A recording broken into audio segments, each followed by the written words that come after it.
हम सब तो चाहते हैं ना अच्छा आदमी। तो अच्छे आदमी के कौन कौन से लक्षण होना चाहिए? मैं थोड़ा बच्चों को और थोड़ा सा डीप में ले जाता कहता हूं, अच्छी आदत का निर्माण करो। किसकी निर्माण करो? अच्छी आदत। आखिर में हम किसी आदमी को कहते हैं वो बहुत अच्छा आदमी है, कभी कभी आप लोग चर्चा में नहीं बोलते हैं वो बहुत अच्छा आदमी है, कभी कभी किसी के लिए क्या कहते हैं वो बहुत खराब आदमी है, ऐसा बोलते हैं आपस में। किसी किसी के लिए जब कोई रेफरेंस देना होता है, कोई परिचय देना होता है, आपस में चर्चा होती, याद आई वो आदमी बहुत खराब आदमी है, किसी के लिए बहुत अच्छा आदमी है। क्यों कहते हैं? किसी को खराब आदमी और किसी को अच्छा आदमी क्यों कह रहे हैं? क्या वो देखने में अच्छा आदमी है, सुंदर लग रहा है इसलिए है? देखने में कुरूप लग रहा है इसलिए वो है? नहीं। क्या है?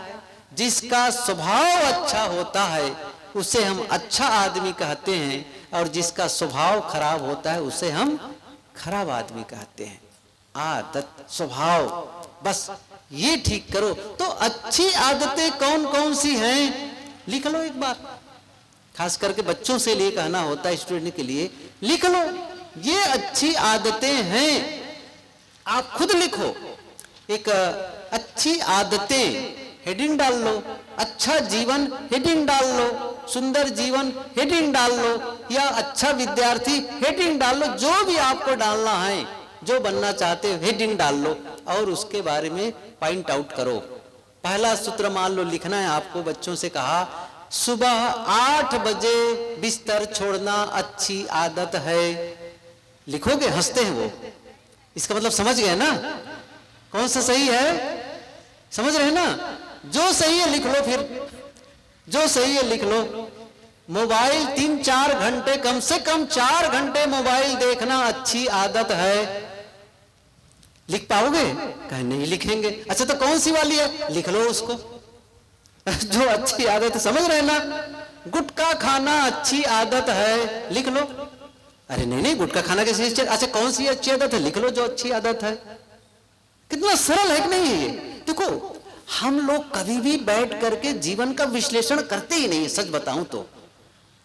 एनालिसिस, विश्लेषण, छान, बिल्कुल क्या करना है उसको? किसके? पोस्टमार्टम सुने हैं? कब होता है पोस्टमार्टम? अब तो समझ में आ रहा होगा कब होता है जब काम तमाम हो गया तब पोस्टमार्टम। और मैं क्या कह रहा हूं?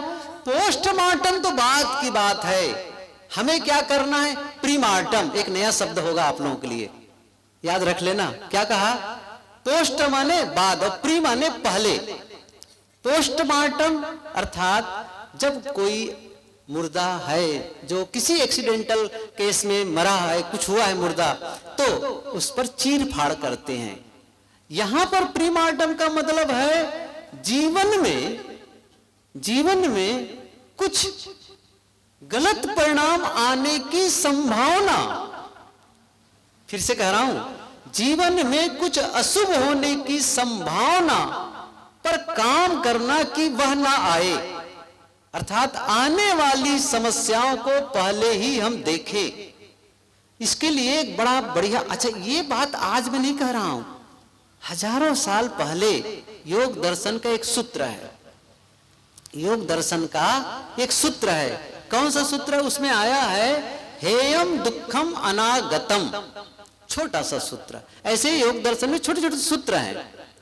हेयम दुखम अनागतम, अनागत पहली बात क्या है? अनागत। एक है आगत, आगत माने आया हुआ, जैसे अभ्यागत, अभी अभी आया है, अभ्यागत। तो अनागत जो अभी आया नहीं है, अनागत। कौन सा क्या है अनागत? हेयम दुखम। हेयम मतलब त्याज्य है, दुखम दुख, ऐसा एक वह दुख जो अभी आया नहीं है उसे त्याग दो। कितनी अच्छी बात कह रहे हैं ऋषि, ये बात समझ में आई? जो दुख अभी आया नहीं है उसे त्याग दो। आप कहोगे जो आया ही नहीं उससे कैसे त्याग करें? इसका मतलब है दुख आता कैसे है? दुख कैसे आता है? जब आप सुंदर जीवन जीते हैं तब दुख आता है। एक सुधरे हुए जीवन में दुख आएगा? के कुछ कारण होते हैं, बिना कारण के कोई कार्य नहीं होता है, हमेशा ध्यान रखो। कारण के बिना कोई कार्य होता ही नहीं है। कारण गुण पूर्वक कार्य गुणो दृष्टा, ये बहुत पहले ऋषि ने कहा है कि कारण कुछ होता है। हम दुखी हैं, कोई कारण है। हम सुखी हैं, कोई कारण है। हम बीमार हैं, कोई कारण है। हम स्वस्थ हैं, कोई कारण है। हम लड़ाई झगड़ा में हैं, कोई कारण है। हम प्रेम में हैं, कोई कारण है। मेरा मन अशांत है, कोई कारण है। मेरा मन शांत है, कोई कारण है। बिना कारण के होता है? देखो, तो जिन कारणों से दुख आता है, ये बात यदि समझ में न भी आए ना तो मैं इसको दूसरे ढंग से बताऊं। आज तो हम दुखी है ना किसी न किसी कारण को लेकर, आज तो बीमार पड़ जाते हैं, आज लड़ाई झगड़ा क्यों होता है, जरा पीछे चल के देख लो। इसको और बताता हूं। आज सुबह मान लो पेट दर्द हुआ, या फिर कई बार आपको शौचालय में जाना पड़ा, दस्त होने लग गई, तब आपको क्या करना होगा? देखना होगा कल क्या खाए थे। कारण तो होगा ना, अपने आप तो गड़बड़ नहीं होगा। कल क्या चेक करोगे ना पीछे जाकर के। अब क्या होगा? अब तो दस्त हो रही तब चेक कर रहे हो, समझ रहे ना, पता चल गया ना। ऐसा होने से ये होता है। बस आप घर में देखो, घर में झगड़ा लड़ाई क्यों है? आप जब कटु बोलते हैं, व्यंग बोलते हैं, किसी के सुनते नहीं है, क्रोध कर लेते, कुछ भी ऐसा हुआ बस बिगड़ा, या स्वार्थ कर लेते हैं, कोई ऐसी चीज चाहिए नहीं, मुझे ऐसा चाहिए, अपने कुछ ना कुछ हो रहा है घर में। कोई ना कोई स्वार्थ की बात आ रही है, कोई ना कोई परदोष दर्शन की बात आ रही, कुछ ना कुछ गड़बड़ी हो रही है। और घर का वातावरण कैसा बन गया है? दूषित हो गया है, प्रदूषित वातावरण बन गया है। एक तनावपूर्ण माहौल घर में बना हुआ है। एक दूसरे को देख करके हम खुश नहीं हैं, एक दूसरे को देख करके परेशान हैं। क्यों क्यों बोझिल लग रहा है रिश्ते? पति पत्नी क्यों बोझिल लग रहे हैं? भाई भाई में क्यों तनाव बना हुआ है? जरा देखो उस चीज को। मैं कह रहा था कि वह स्थिति आए ही उसके पहले, वो स्थिति आए उसके पहले ही, कितना बढ़िया कहा गया है कि आप पहले ही संयम का जीवन जियो, बाद में बीमारी ला करके आप दवाई करवाओ। कौन अच्छा होगा? बीमारी ला करके दवाई करना अच्छा है कि बीमारी आने के पहले संयम कर लो, बीमारी ना आए इसलिए? कौन वाला अच्छा है? बीमार होकर के दवाई करना अच्छा है? समझ रहे हैं ना? पहले ही कर लो ना, वो काम पहले ही कर लो। तो प्रीमार्टम का मतलब यही हुआ, संभावना देखो क्या है, उसको पहले ही काम कर लो उस चीज के लिए। ये एक तरीका है एनालिसिस करके, विश्लेषण करके जीवन सुधार का मतलब ये जीवन सुधार कैसे, इसको बताता हूं मैं। आप एक निर्णय लेते हैं, घर में ही निर्णय लेते हैं, या आपने चाहे जन्मजात हो, पारिवारिक माहौल हो, कुछ है, वैसे ही आप देखते हैं लोगों को, कहीं बाहर जाते हैं तो कई लोग हैं जो धुआं उड़ा रहे हैं, सिगरेट पी रहे हैं, बीड़ी पी रहे हैं। क्या उन लोगों को देख करके आप सिगरेट पीना शुरू कर देते हैं? क्यों नहीं? क्योंकि आपने क्या तय किया है? मैं किसी भी परिस्थिति में सिगरेट नहीं पीऊंगा, तय किए है ना। लोगों को देख रहे हो कि चौराहे पर खड़े हैं, वो क्या खा रहे हैं? अंडा खा रहे हैं, अंडा मांस मछली खा रहे हैं। तो क्या उनको देख करके आप ऐसा करने लग जाते हैं? अच्छा, क्यों नहीं करते हैं?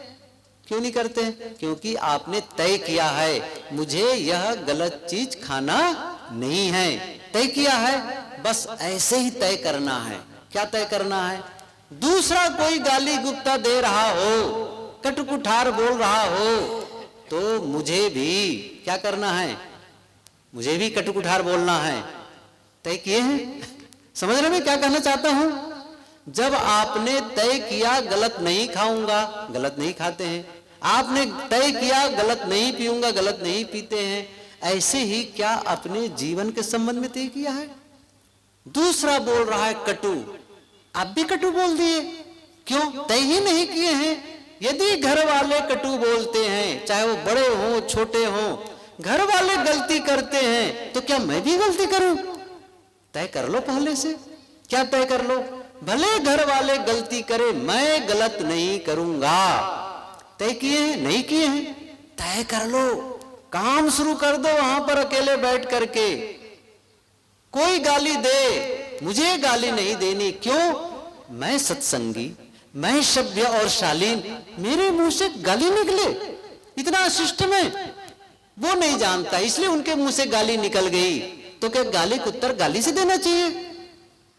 कबीर साहब ने क्या कहा है? कबीर साहब की पंक्ति याद है ना?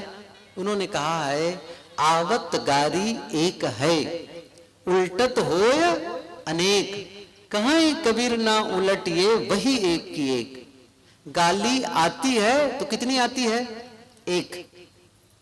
अच्छा एक आई, अच्छा आप नहीं लौटाए तो एक ही तो है, लेकिन आप लौटाए। जैसे गाली लौटी तो एक से अनेक, और वो तो तैयार ही बैठा है, उसको तैयार ही बैठा है, आने दो फिर देखते हैं। और वो गाली की बौछार शुरू हो गई, आदान प्रदान। रुको कि नहीं रुको? कोई तो रुकेगा, आप ही रुक जाओ। जो रुकेगा ना वही बड़ा होगा, उसने ही जीवन को बनाया, और जो रुका नहीं ना वो जीवन को बिगाड़ा। लेकिन इसमें शक्ति चाहिए। लड़ाई करने में जितनी ताकत चाहिए ना, फिर से कह रहा हूं मैं आपको, ये ध्यान दो, लड़ाई लड़ने में जितनी ताकत चाहिए, लड़ाई से बचने में उससे ज्यादा ताकत चाहिए। ये बात समझ में आई? लड़ाई लड़ने में जितनी ताकत चाहिए, लड़ाई से बचने में, लड़ाई से बचाव करने में उससे ज्यादा ताकत चाहिए।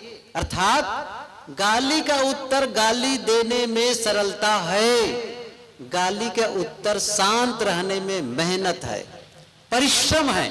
और आपने तय किया है, आपने निश्चय किया है, जीवन इसी से बनेगा, जीवन इसी से सुधरेगा। ऐसे नहीं सुधर जाएगा जीवन कि आप कहेंगे बस खा पी रहे हैं, बस जैसा हो तैसा है, जैसे को तैसा, हनी को हना पाप दोष न गना। ये नहीं चलने वाला है। क्या कहना है? ये एक बहुत पुरानी पंक्ति आप लोग को याद होगी, जैसे को तैसा बोलते हैं ना, जो मुझे मारा ताही में मारा, हनी को हना पाप दोष न गना, उसने मुझे मारा मैंने मारा। महात्मा गांधी ने कहा है, आंख के बदले आंख पूरी दुनिया को अंधा बना देगी। ये भावना, आंख के बदले आंख पूरी दुनिया अंधी बन जाएगी, लेकिन आंख के बदले शांत और क्षमा। बस एक की आंख खराब हुई, आप न करो, हो गई ठीक है। कबीर साहब ने ये बात कही है, कबीर आप ठगाइए और न ठगिए कोई, आप ठगा सुख उपजे और ठगे दुख होए। आप ठगा जाओ, कबीर आप ठगाइए, ये पंक्ति साहब की, और न ठगिए कोई, दूसरों को मत ठगो। क्यों? वो पूरा क्लेरिफाई करते हैं, आप ठगा सुख उपजे, आपका कुछ धन चला गया, आपका गया, लेकिन आत्मा बची है, जमीर बचा है। ये सबसे महत्वपूर्ण है, ध्यान रखना। कुछ धन के लिए आदमी अपने आप को बेच देता है। कौन ज्यादा मूल्यवान है? धन ज्यादा मूल्यवान है कि मेरी आत्मा, मेरी अंतरात्मा ज्यादा मूल्यवान है? मैंने जैसे धन को धोखा धन लिया, चाहे वो सामूहिक धन हो, चाहे किसी का व्यक्तिगत धन हो, मैंने उसको कुछ ना कुछ पैतरेबाजी या चालाकी करके, कुछ ना कुछ छिपा करके धन को लिया। इसका मतलब है मैंने आत्मा का ध्यान नहीं रखा, अंतरात्मा का ध्यान नहीं रखा, अंतरात्मा को बेच करके मैंने धन को बचाया। धन भी चला जाएगा, अंतरात्मा तो पहले ही खो दिए आप साहब। इसीलिए कहते हैं, आप ठगा सुख उपजे और ठगे दुख होए। दूसरों को ठगोगे वो जीवन भर कचोटता रहेगा, मैंने उनके साथ अन्याय किया, ये मैंने चोरी की, ये मैंने छिपाया, समाज से व्यक्ति से छिपाया। ये जो कचोट है ना, ये जीवन को बर्बाद कर देता है। मैंने क्या कहा? जीवन सुधार, जीवन बर्बाद नहीं करना है, जीवन सुधार का काम करना है। तो पहले ही हमें तय कर लेना है, क्या? जैसे को तैसा नहीं। क्या करना है? जैसे, इस सूत्र को बदल दो आज, जैसे को वैसा, क्या कहना है? जैसे को तैसा, अभी तक सुनते आए हैं, अब क्या बदलना है इसको? जैसे को वैसा। वैसा का मतलब वैसा जैसे मैंने सोचा है। क्या सोचा है? गाली उत्तर या तो मीठा, या तो शांत, या तो मौन। ठीक है, ये मैंने सोचा है। किसी ने धोखा दिया तो भी मुझे धोखा नहीं देना है, ये मैंने सोचा है, तय किया है, तय किया है। सोचो इस बात को, और ऐसा तय करके जीवन को बनाओगे तब कैसे होगा? कितने लोग समय निकालते हैं इसके लिए? है बहुत कम। अकेले बैठ करके जैसा जीवन चाहते हो, शांत, आप कहते हैं मैं शांत का अनुभव करूं। क्या चाहते हैं? मैं शांति का अनुभव करूं। तो बैठो, बैठो। ये मत सोचो कि घर का वातावरण शांत होगा, दुनिया का वातावरण शांत होगा तब मैं शांत होऊंगा। गुरुदेव जी कहते थे ऐसी कोई कुंवार भूमि नहीं मिलेगी जहां जाओ और शांत हो जाओ। आप जंगल चले जाओ, हिमालय की चोटी पर चले जाओ, आप शांत हो पाएंगे? अंदर आप साथ में स्वर्ग या नरक को लेके जाते हैं। शांति और अशांति आपके साथ चलती है। परिस्थिति महत्वपूर्ण नहीं है, महत्वपूर्ण है आपकी मन स्थिति। क्या परिस्थिति महत्वपूर्ण नहीं है? क्योंकि कुछ परिस्थिति में कुछ देर के लिए आपको शांति का अनुभव हो सकता है, लेकिन असली चीज आपके भीतर। मैं ये अनुभव बताया करता हूं, एक संस्मरण शेयर करना चाहूंगा। ये सूरत आश्रम की बात बताऊं। सूरत आश्रम आप लोगों को मैं भी आमंत्रित कर रहा हूं, आप लोग आए, और जो लोग आ चुके हैं वे लोग जानते हैं। आश्रम थोड़ा से अलग थलग है, चारों तरफ आम का बाग है और बीच में वो आश्रम है। तो नजदीक ही है, वहाँ एक सोसाइटी है, उस सोसाइटी में लोग रहते हैं। अब तो हमारा आश्रम भी नगर निगम के अंतर्गत आ गया है, सूरत महानगर पालिका के अंतर्गत। पहले गांव में था, अब तो सिटी के अंतर्गत आ गया है। तो बाजू के कॉलोनी के एक सज्जन जो प्रायः आश्रम आया करते हैं कभी कभी, तो उनके घर मेहमान आए। मेहमानों को अब आसपास की चीजों को दिखाने के मन नहीं, तो चलो वहां चलते हैं, मेहमान आए, खाली है, तो फिर वहां के चलो थोड़ा सा आश्रम चलते हैं, कबीर आश्रम नजदीक में है। ठीक है, आए, और मैं ऊपर बैठ करके, ठंडी का मौसम था, कुर्सी लगा के बैठा था और पढ़ रहा था। वहां से प्रवेश किए गेट के अंदर नीचे, क्योंकि हम लोग फर्स्ट फ्लोर में रहते हैं, क्योंकि ग्राउंड फ्लोर जो है वो सत्संग का है। तो नीचे प्रवेश किए तो आपस में क्या शब्द बोल रहे थे, यहां आकर तो बड़ी शांति मिली, क्योंकि सन्नाटा, कोई वहां पर मोटर गाड़ी की आवाज नहीं, लोग बाग की आवाज नहीं, सन्नाटा एकदम। आश्रम भी शांत, सब आश्रम में संत अपने अपने काम में लगे थे। यहां आकर तो बड़ी शांति मिली। आए, बिछा दिया, मैंने चटाई बिछवाने के लिए कहा, आए बैठे। फिर उन्होंने एक बात करते करते कहा, यहां आकर के बड़ी शांति मिली। ये 2 बार मैंने सुन लिया, फिर भी नहीं बोला, तीसरी बार फिर बोल दिए। मैंने कहा भैया, यहां आकर के जो शांति मिली है ना, वो शांति नकली है। मैंने कहा वो शांति नकली है, असली शांति तब होगी जो भीतर से आए, भीतर से आए, वो असली शांति होगी। फिर मैंने कहा मान लो आपको यहां आकर के बड़ी शांति मिली, तो एक प्रयोग करते हैं। यहां आपके लिए कहा जाएगा 1 महीने रह जाओ या 4-6 महीने रह जाओ, क्योंकि शांति बहुत मिलेगी यहां पर। जब कुछ घंटे कुछ मिनट के लिए आए हो तो शांति मिली, और कुछ महीने के लिए रह जाओगे तब तो शांति का भंडारागार हो जाएगा। सही है ना? तो कुछ महीने के लिए रह जाओ यहां पर। आपको बता देता हूं अभी से, 2 दिन के बाद क्या फीलिंग होगी, क्या लगेगा, क्या बताएं। यहां तो ना अखबार मिलता है पढ़ने के लिए, न टीवी मिलती है देखने के लिए, है ना, और भोजन भी सादा सादा, न ठीक से नमक नहीं, मिर्चा नहीं, मसाला नहीं। आप इतना ऊब जाएंगे 2 दिन में, और क्या कहेंगे, कब यहां से जाऊं कि शांति मिले। सही है ना? क्या होगा, कब यहां से निकलूं कि शांति मिले। जो इसको आप शांति कह रहे हैं वहीं आप अशांत होने लग जाएंगे, क्योंकि भीतर में आप कचरा लेके बैठे हैं। क्या लेके बैठे हैं? अशांति का पूरा संग्रहालय। वो सब उभरेंगे धीरे धीरे, कचरे बाहर आएंगे, ऐसा हुआ वैसा हुआ, उफ, आदमी को दुनिया दुख नहीं दे रही है, दुख आपका अंतर मन, जो दुनिया को कचड़े के रूप में भरा है ना संस्कार, वो आपको बेचैन करता है। मैं वही कह रहा हूं, उसकी सफाई। अभी मैं वो बात तो वो प्रसंग नहीं कह रहा हूं, अंदर की सफाई कैसे करें ये मैं बाद में बताऊंगा। अभी तो केवल अभी ऊपर के संकल्प की बात बता रहा हूं। कैसे संकल्प? पहले ही संकल्प ले लो कैसे जीवन में मुझे बर्ताव करना है। घर वाले गलती करें भी तो भी मुझे कटु नहीं बोलना है, शांत रहना है। मैंने कहा ना, शांति का अभ्यास करो, अकेले में बैठो शांत, बस। क्योंकि बिना अभ्यास के आप और हमको सफलता नहीं मिलेगी। प्रैक्टिस, किसकी प्रैक्टिस? जो आप चाहते हैं। देखो राजू परदेसी जी भजन गाते हैं, आज सुन के हम बहुत अच्छा कहते हैं, लेकिन जब उसने शुरुआत की होगी और प्रैक्टिस किया हो, उनसे पूछो कितनी मेहनत की है। बड़े बड़े तबला वादक, संगीत वादक, सुनो उनको, बड़ी तालियां बजती है। एक पियानो वादक बजा रहे थे मंच पर, एक महिला, एक भाई आया और कहा वाह। जब मंच खत्म हुआ उनका बजाना हुआ है, ओह कमाल कर दिए आप तो। और उसने क्या कहा, आप रोज मेहनत करते होंगे ना? पूछते हैं रोज अभ्यास करते होंगे? उसने कहा हाँ, रोज 8 घंटे। क्या कहा? रोज 8 घंटे। उफ, रोज 8 घंटे। आपके भीतर तो धैर्य का समुद्र है।